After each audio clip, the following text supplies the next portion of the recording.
What's up guys? Today I'm going to show you how to install an upgraded oil cooler guard on an F82 BMW M4. Now if you own an F80, F82, I assume you already know why you would need this part. But in case you don't know, the oil cooler sits right behind the front bumper and it sits really low. And there's a possibility that if a rock or something hits it, you lose a bunch of oil and you blow your engine.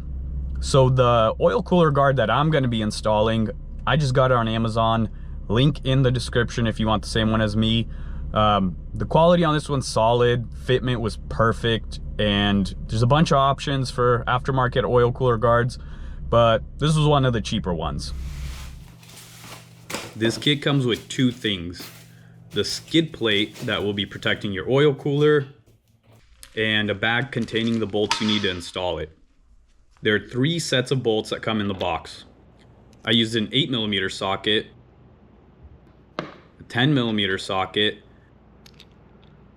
and a 1/2" socket, but I think you can also use a 13mm there. And of course a ratchet and some extensions.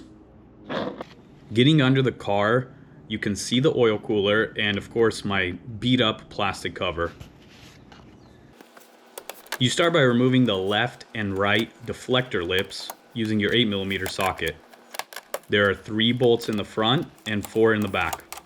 And I didn't wear any eye protection for this, but a lot of little debris and pebbles are falling out as I remove these covers, so eye protection might be a good idea. Don't forget the bolt connected to the fender liner. These covers were really beat up on my car, so I'll probably end up ordering some new ones. Next, you remove the 4 8mm bolts from the front, connecting the plastic cover to the bumper, and then 3 more in the back.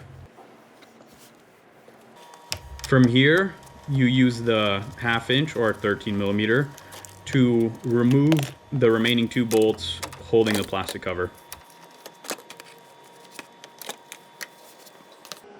Here's a side-by-side comparison between what was protecting the oil cooler before and what will be protecting it after we finish the install. Now grab the skid plate and slide it over the inside of the bumper. I tightened the 2 larger bolts by hand on the sides just to hold it in place. Once everything is lined up properly, you can insert the 4 10mm bolts through the bumper and into the skid plate.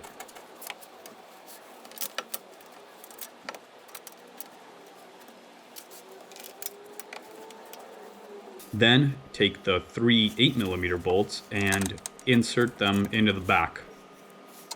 You should still have 2 10mm bolts left that will be inserted after the lip deflectors are reinstalled.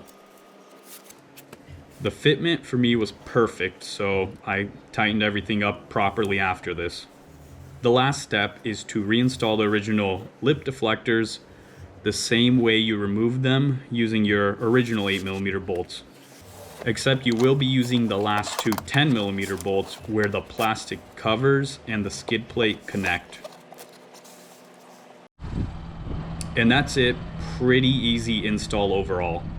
Thanks for watching. I did link this exact kit in the video description if you're interested in getting the same one.